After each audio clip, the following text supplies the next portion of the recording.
জীবন আর ভালো লাগছে না। কি করা যায় বলো তো? একটা কাজ করা যেতে পারে জাহাপানা। কি কাজ? আগে আপনিও বোধহয় আন্দাজ করতে পারছেন আমি ঠিক কি বলতে চাইছি। বনিতা না করে ঝেড়ে কাশো তো। আগে জাহাপানা, বহুদিন হয়ে গেল আমরা কৃষ্ণনগরে যাইনি। চলুন না, ওখানে গিয়ে কদিন একটু সেবা নিয়েও আসবেন। আর বুদ্ধি খাটিয়ে যদি গোপালকে আমরা অপদস্থ করতে পারি তাহলে তো খেলা পুরো জমে যাবে। প্রস্তাবটা তুমি মন্দ দাওনি, কিন্তু এবারও যদি আমরা গোপালকে প্যাঁচে ফেলতে না পারি। চলুনই না, আমি আর আপনি এমন করে জাল বেছাবো যে গোপাল বেটা তাতে পড়তে বাধ্য। আর তাছাড়াও এখানে বসে বসে তো আপনি একঘেয়েই বোধ করছিলেন। তার থেকে চলুন গোপালকে অপদস্থ করে যদি আমাদের পানসে জীবনে কিছু রসের সঞ্চার হয়। যা বলেছো উজির, বেশ বেশ, তাহলে আমরা কালই রওনা দেবো। হ্যাঁ জাহাপানা।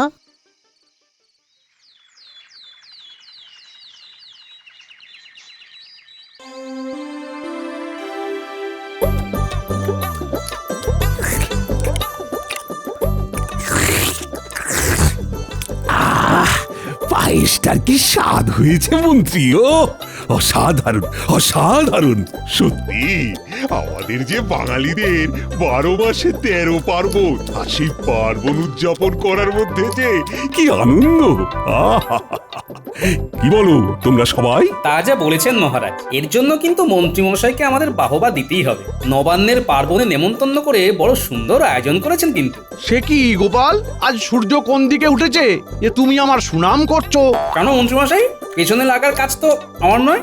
আর যেখানে বৌঠানা তো সুস্বাদু পদ রেঁধেছেন, সেখানে আমি কি পাগল যে সুনাম করব না? দেখেছেন তো মহারাজ, দেখেছেন গোপাল এখানে এসেও আমাকে ঠেস মেরে কথা বলছে। আহা! আজকে একটা শুভ দিন, বৎসরকার নবান্নের দিনে নতুন ধান এনে কত আনন্দ করে নবান্ন উৎসব হয়। তাও আবার মন্ত্রী আমাদের নেমন্তন্ন করে খাওয়াচ্ছে, তাও তোমরা ঝগড়া করছো। আমিও তো সেটাই বললাম মহারাজ। মন্ত্রীমশাই তো আমার কাছা টেনে ধরবার জন্য সবসময় উদ্গ্রীব হয়েই থাকেন। আহা, আপনারা এইসব ছাড়ুন তো। গোপাল, তোমাকে আর কিছু দেবো? একটু পায়েস দে, পায়েস। আগে হ্যাঁ বৌঠান, এক বাটি পায়েস আর বেশি করে খান 50 নারকেল নাড়ু দিয়ে জানতো। নাড়ুটার বড় স্বাদ হয়েছে কিন্তু। এই যে গোপাল, দিচ্ছি, হ্যাঁ দিচ্ছি।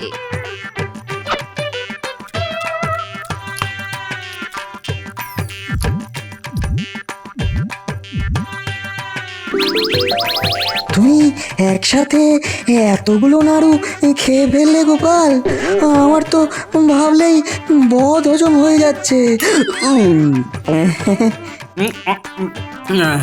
তবেই তো আমার নাম গোপাল।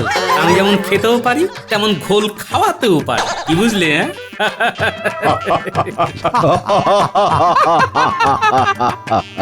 বেটা পেট মোটাটা সব কটা নাড়ু খেয়ে ফেললো, আমার জন্য যে আর একটা নাড়ুও বেঁচে নেই। একে তো নেমন্তন্ন করাও মুশকিল। নেমন্তন্ন করলে এ একাই গোটা গ্রামের খাবার সাবার করে দেবে। আমার আর ভালো লাগে না। দেখলেন মহারাজ, দেখলেন? এই জন্যেই গোপালকে নেমন্তন্ন করতে বড্ড ভয় পায়। কিরকম সব নাড়ু সাবার করে দিল, একবার দেখলেন? এটা কিন্তু মন্ত্রীমশাই আপনি ভুল বলেননি। অতগুলো পায়েস, পিঠে, পাটিসাপটা খাবার পর তার উপরে আবার খান 50 নাড়ু। হ্যাঁ, আমরা তো ভাবতেই পারি না। তাই তো গোপাল, আর নেই কো শুধু গোপাল, আজ থেকে হয়ে গেছে সে নাড়ু গোপাল। একদম ঠিক বলেছো সভাকবি। নাড়ু গোপাল আবার কে হে? অন্য কেউ আবার কেন হতে যাবে? ওটা তো তুমি। মানে কেন অমন করে গোগ্রাসে নাড়ু খেলে তোমাকে নাড়ু গোপাল বলবে না তো কি বলবে? তাই আজ থেকে তোমার নাম নাড়ু গোপাল। মহারাজ, এটা কিন্তু ঠিক হচ্ছে না। আমি কি সব সময় মন্ত্রী মশাইয়ের হাত সাফাইয়ের স্বভাব নিয়ে কথা বলি যে উনি সব সময় আমার খাওয়া নিয়ে খোঁটা দিচ্ছেন? না হয় একটু বেশিই খেয়ে ফেলেছি মহারাজ। খবরদার গোপাল, খবরদার। আমার নামে উল্টো পাল্টা কথা বলবে না। আর ওটাকে একটু খাওয়া বলে না গোপাল, তুমি যা খেয়েছো তাতে গ্রামের 50 জনের এক বেলার খাওয়া হয়ে যায়। হ্যাঁ, না না না না, সে তোমরা যাই বলো না কেন, গোপাল একটু পেটুক হতে পারে, কিন্তু এই তল্লাটে আমাদের গোপালের মতো বুদ্ধিমান কিন্তু আর একটাও নেই। সেটা তো তোমরা মানবে নাকি? হ্যাঁ হ্যাঁ মহারাজ, হ্যাঁ, তা আপনি একদম ঠিক কথা বলেছেন। কিন্তু মহারাজ এটা ভুলে গেলেও চলবে না যে বহুদিন আমাদের রাজ্যে কোনো সমস্যা দেখা যায়নি, তাই গোপালের বুদ্ধি দেখানোরও আমাদেরকে দরকার পড়েনি। আর তাই কে বলতে পারে যে গোপালের বুদ্ধিতে মরচে ধরে গেছে কিনা? গোপাল যে হারে গলা অবধি খাবার খায় তাতে কোনোদিন সেই খাবার মাথায় জমে যাবে। সবার আমার খাওয়া নিয়ে এত জ্বালা, উত্তর আমি আর খাবোই না। কিন্তু বুদ্ধির দিক থেকে আমাদের গোপালের সমতুল্য কিন্তু আর কেউ নেই। ও তাই নাকি? আচ্ছা, এই তল্লাটে গোপালের চেয়ে বেশি বুদ্ধিমান আর কেউ নেই বলছো? কি নবাব বাহাদুর, আপনি এই সময় আসুন আসুন আসুন নবাব, আসুন। হ্যাঁ, এই নবান্নের সময় দেখতে এলাম সব চাষবাস কেমন হয়েছে, আর ভাবলাম কৃষ্ণনগরে এসে একটু হাওয়া বদল করে যাব। আপনি আসা মানে যে শুধুমাত্র হাওয়া বদল করতে আসা নয়, তা কি আর জানতে বাকি আছে? বাবা, হ্যাঁ নবাব বাহাদুর, নিশ্চয়ই। আপনার যতদিন খুশি আপনি ততদিন থাকুন। কৃষ্ণনগরের দরজা আপনার জন্য সর্বদা খোলা। হ্যাঁ নবাব বাহাদুর, দেখতেই তো পাচ্ছেন এখানে সবাই গোপালের প্রশংসায় কেমন পঞ্চমুখ। ওর থেকে বুদ্ধিমান নাকি এই তল্লাটে আর কেউ নেই। হ্যাঁ, তা তোমরা সবাই কি তাই মনে করো নাকি যে গোপাল ছাড়া তোমাদের কৃষ্ণনগর অচল? হ্যাঁ হ্যাঁ, নিশ্চয়ই। সেটা আবার কখনো হয় নাকি? ও তো একটা ভাঁড় ছাড়া একটা রাজ্য চলে যাবে, কিন্তু মন্ত্রী, সেনাপতি আর বাকিদের ছাড়া কোনো রাজ্য চলতে পারে না নবাব বাহাদুর। এই, এবার তোমরা থামো তো। নবাব বাহাদুর অনেক দূর থেকে এসেছেন, এবার আপনি একটু বিশ্রাম করুন নবাব। ঠিক আছে, দেখাই যাবে কাকে ছাড়া কি চলে আর কি চলে না। এমন প্যাঁচ পুষবো না এবার। হ্যাঁ, তাই হোক, অনেকটা পথ এসেছি। দূর দূর, আর ভালো লাগে না। সবাই সব সময় আমার খাওয়া নিয়ে কেমন খোঁটা দেয়। এদিকে তো গিন্নি দিনরাত খাওয়া নিয়ে খোঁটা দিচ্ছে, তার উপরে আবার ওই বেটা মন্ত্রী। আরে খাওয়াতেই যখন পারবি না তখন নেমন্তন্ন করেছিল কেন? যত সব।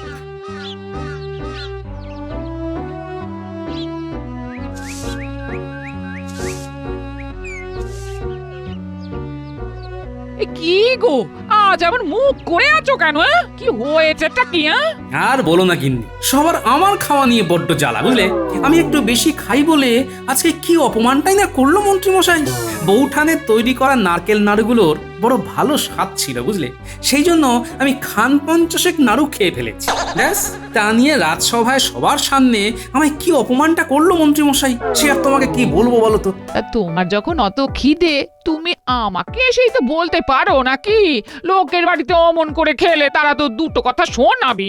তা আমি কি করব বলো, আমার যে খিদে পেয়ে যায় গিন্নি। শোনো, সে আমি তোমাকে যতই কথা শোনাই না কেন, মনে রেখো আমি তোমার ধর্ম সাক্ষী করাবো।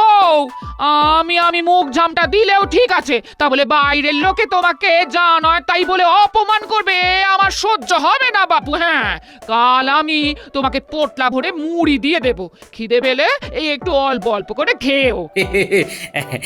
মাঝে মাঝে তোমায় আমি বুঝতেই পারি না গিন্নি। এদিকে নিজে আমাকে খাওয়া নিয়ে মুখ ঝামটা দেবে, আর কেউ কিছু বললে এমন করবে। আর তোমার বুঝে কাজ নেই। হ্যাঁ, নাও নাও নাও, এখন হাত মুখ ধুয়ে খেতে বসো দেখি।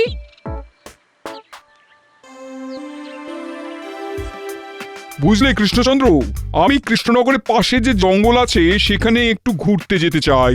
সঙ্গে তুমি, মন্ত্রী আর গোপাল যাবে, আমায় ঘুরিয়ে নিয়ে আসবে। অনেকদিন ওদিকটা যাওয়াও হয়নি। হঠাৎ নবাব আমাদেরকে নিয়ে যেতে চাইলো কেন? কি জানে কি মতলব আছে। আজব জ্বালায় পড়েছি বাবা, পড়েছি নবাবের হাতে। ঘুরতে নিয়ে যেতে হবে সাথে। একবার শুধু চলো, তারপরই তোমাদের সব ধনুর পনুর বেরিয়ে যাবে।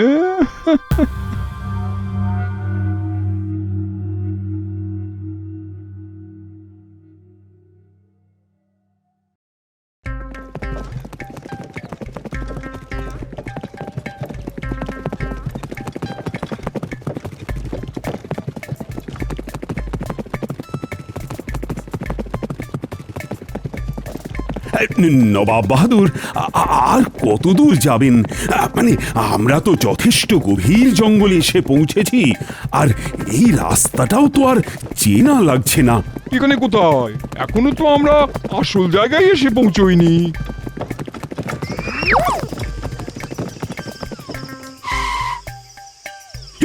কি তোমরা কারা? এরকম করে আমাদের আটক করলে? কেউ একটা কথাও বলবেন না, সবাই চুপ করে থাকুন, নইলে নইলে এক্ষুনি প্রাণ পাখি চলে যাবে, তারপর ওই নদীতে ভাসিয়ে দেব। আর আপনাদের প্রহরীদের বলছি, এক্ষুনি পালিয়ে যাও, নইলে নইলে তোমরাও বাঁচবে না।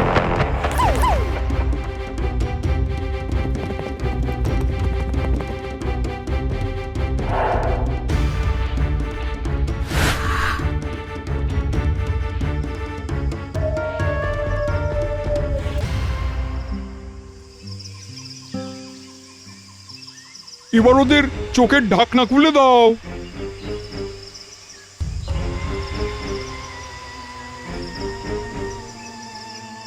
কি হচ্ছে নবাব বাহাদুর আমাদের সাথে? আমরা তো কিছুই বুঝতে পারছি না। এত সহজে সব বুঝে গেলে তো হয়েই যেত কৃষ্ণচন্দ্র।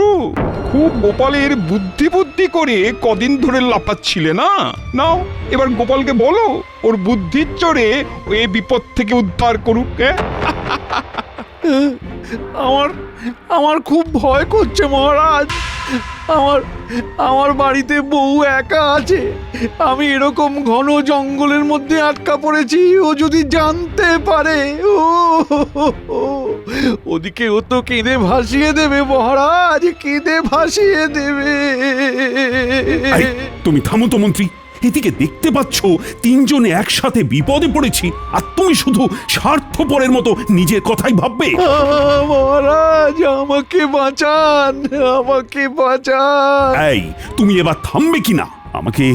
আমাকে মাথা ঘামিয়ে কিছু সিদ্ধান্ত নেওয়ার সময়টুকু তো দেবে। আপনি ঠিক কি চাইছেন নবাব বাহাদুর, যদি একটু খোলসা করে বলতেন? না হলে এই ঘন জঙ্গলের মাঝে মশার কামড় খেয়ে বুনো জানোয়ারের ভয়সংকুল জায়গাটা তো আর খুব একটা মনোমুগ্ধকর নয়। হ্যাঁ, এবার তাহলে আমি খোলসা করে বলি। তোমরা গোপালকে নিয়ে তো বড্ড বেশি নাচানাচি করো, তা আমিও দেখতে চাই তোমাদের গোপাল কি এমন বুদ্ধিমান যে এই রকম একটা বিপদের জায়গা থেকে উদ্ধার করে তোমাদেরকে নিরাপদভাবে কৃষ্ণনগরে নিয়ে যেতে পারে। হ্যাঁ, দেখি। আমি জানতাম, আর এই জন্যেই আমি গোপালকে নিয়ে এত নাচানাচি মোটেই পছন্দ করিনি। আমি বারবার বলেছিলাম যে গোপালকে নিয়ে এত আদিক্ষেতা করবেন না, করবেন না, করবেন না। এবার হলো তো। নবাব বাহাদুর, আপনি আমাদেরকে ভ্রমণ করতে নিয়ে আসার নাম করে এই রকম ভাবে যে একটা বিপদের মধ্যে ফেললেন, এটাকে আপনি ঠিক করছেন? আর এই পরিস্থিতিতে আমরা কি করে নিরাপদে কৃষ্ণনগর ফিরে যাব? আমরা তো কেউ রাস্তায় চিনি না। তার জন্যই তো তোমাদেরকে গোপালকে একটা সুযোগ দেওয়া, যে ওর বুদ্ধির চড়ে তোমাদেরকে নিরাপদে কৃষ্ণনগরে নিয়ে যা। তবে আমার শর্ত মেনেই তোমাদেরকে যা করার করতে হবে, নইলে কিছুক্ষণ পর তোমাদেরকে বেঁধে মুখে কাপড় বেঁধে রেখে আমরা সবাই চলে যাব। আর যদি এখান থেকে সবাইকে উদ্ধার করতে পারো, তবে 1 বছরের জন্য কৃষ্ণনগরের খাজনা আমি মুকুব করে দেবো, বুঝলে? কি শর্ত নবাব বাহাদুর? আমার তো ভেবেই হাড় হিম হয়ে যাচ্ছে। আগে এ যাত্রায় বাঁচবো কিনা তারই ঠিক নেই, আর আপনি খাজনা মুকুবের লোভ দেখাচ্ছেন। হ্যাঁ, তার জন্যই তো এত বড় একটা সুযোগ দিচ্ছি তোমাদের। এবার আসি কাজের কথায়। নিশ্চয়ই লক্ষ্য করেছো, তোমরা যেখানে দাঁড়িয়ে আছো তার দুদিকে দুটো রাস্তা আছে। একটা দিকের রাস্তা কৃষ্ণনগর যাওয়ার, আরেকটা দিকের রাস্তা ঘন জঙ্গল সহ বন্যজন্তুর বাসস্থান, বুঝলে? দুটো রাস্তার সম্মুখে দুজন প্রহরীকে আমি নিযুক্ত করছি। একজন শুধুমাত্র মিথ্যে কথা বলবে, আরেকজন শুধুমাত্র সত্যি কথাই বলবে। এবার গোপাল দুজনকে একটি করে প্রশ্ন করতে পারবে, কিন্তু দুজনকে একই প্রশ্ন করতে হবে। আমি কিন্তু এটা বলে দেব না যে কে মিথ্যে কথা বলে আর কে সত্যি কথা বলে। এবার গোপাল কোন প্রশ্ন করে তোমাদেরকে নিরাপদভাবে কৃষ্ণনগরে নিয়ে যেতে পারবে সেটা দেখো। হ্যাঁ গোপাল ভাই, ভাই আমার, তুমি দয়া করে তোমার বুদ্ধি খাটিয়ে আমাদেরকে এই বিপদ থেকে রক্ষা করো। বাড়িতে আমার বউটা একা আছে গোপাল, আমি যদি মরে যাই কি হবে বলো তো? হ্যাঁ, আর আমার বউ তো তার অষ্টসখীকে নিয়ে একসঙ্গে আমার বাড়িতে থাকে, তাই না? আর তাছাড়া মন্ত্রীমশাই, আপনার তো আর আমার বুদ্ধির উপরে কোনো ভরসাই নেই। সেই কাল থেকে শুনছি আমি নাকি শুধু পেটেই খাই, আর আমি এত খাই যে আমার মাথায় নাকি খাবার জমে গেছে। এবার এই ভোতা মাথা নিয়ে আমি কি করে এই বিপদ থেকে আপনাদেরকে উদ্ধার করব বলুন তো? আমি পারবো না, ব্যাস। আমায় ক্ষমা করে দাও গোপাল, আমায় ক্ষমা করে দাও। আমি কখনো আর তোমার বুদ্ধিকে ছোট করব না গোপাল। দয়া করে এই যাত্রায় আমাদের রক্ষা করো গোপাল, রক্ষা করো। গোপাল, আর যে যাই বলুক না কেন, তোমার বুদ্ধির ওপর আমার কোনো সন্দেহ নেই। তুমি দয়া করে একটু মাথা খাটিয়ে আমাদের এই বিপদ থেকে উদ্ধার করো গোপাল, আমি তোমায় অনুরোধ করছি। ঠিক আছে মহারাজ, আপনি যখন বলছেন তখন আমায় একটু সময় দিন, আমি দেখছি।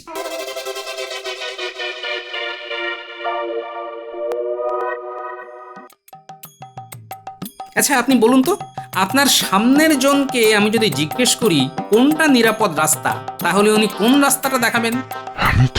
আমি তো সব মিথ্যে বলবো। তাহলে উল্টো দিকটা দেখিয়ে দিই। ওই দিকে।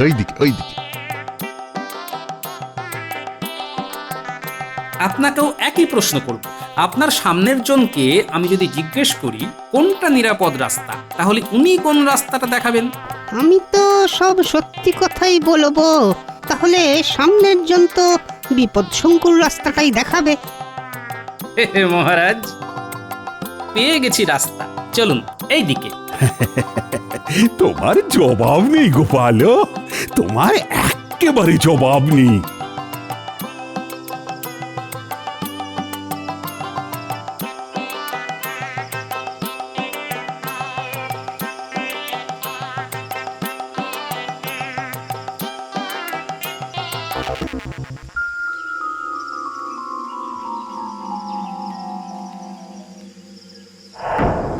কি গোপাল, ঘাবড়ে গেলে বুঝি?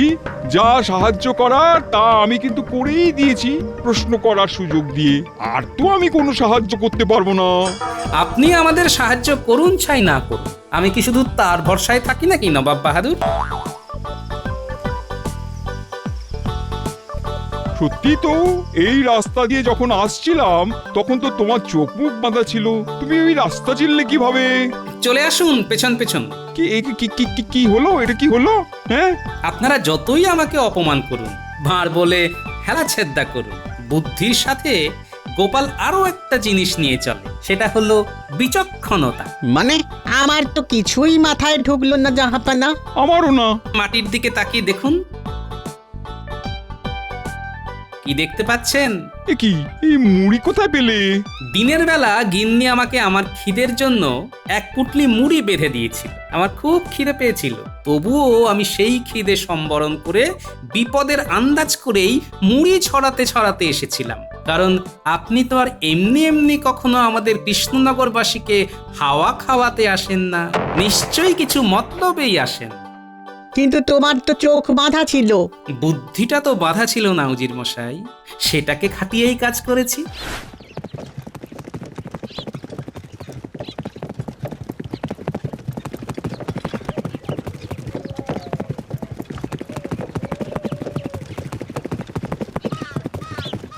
এবার দেখলেন তো নবাব বাহাদুর, গোপালকে ঠিক কি কারণে আমরা এ রাজ্যের রত্ন বলি। আপনার শর্ত মতো আমি সব কাজই করেছি নবাব বাহাদুর। এবার নিশ্চয়ই 1 বছরের খাজনা মকুব করে দিতে আর কোনো সমস্যা নেই। না, বলেছি যখন তখন তো মুকুব করতেই হবে। তোমাদের 1 বছরের খাজনা আমি মুকুব করলাম। চলুন জাহাপানা, আমাদের আর এখানে থাকাটা মোটেই শোভা পায় না। ও, কৃষ্ণনগরের মহারাজ, মন্ত্রী এবং তার রাজসভার সদস্যকে বন্দি করে মেরে ফেলার হুমকি দেওয়াটা মুর্শিদাবাদের নবাবের খুব শোভা পায়, তাই না উজির? উজির, চলো চলো চলো চলো বলছি, চলো এক্ষুনি এখান থেকে। আর মুখ দেখাবার মতন কোনো মানে নেই আমাদের। চলো চলো।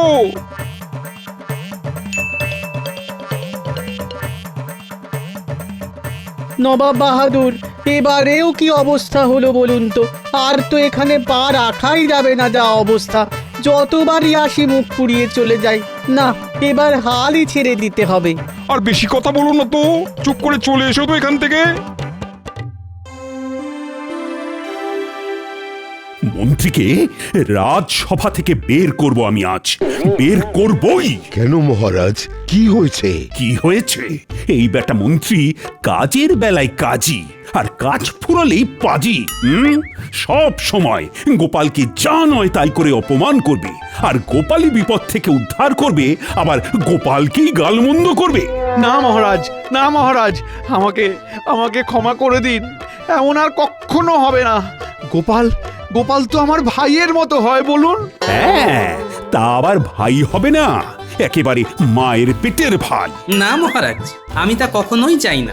আমাকে সে মন্ত্রীমশাই যতই অপমান করুন না কেন, আমার জন্য কারুর কোনো ক্ষতি আমি চাই না মহারাজ। এই এই শুধুমাত্র তুমি বললে বলে আজ মন্ত্রীকে আমি ছেড়ে দিলাম গোপাল। আর তাছাড়া মন্ত্রীমশাই না থাকলে আমি কার পেছনে লাগবো, আর কার বাড়িতে নেমন্তন্ন খেতে গিয়ে খান পঞ্চাশেক নাড়ু খেয়ে ফেলবো বলুন তো? হ্যাঁ,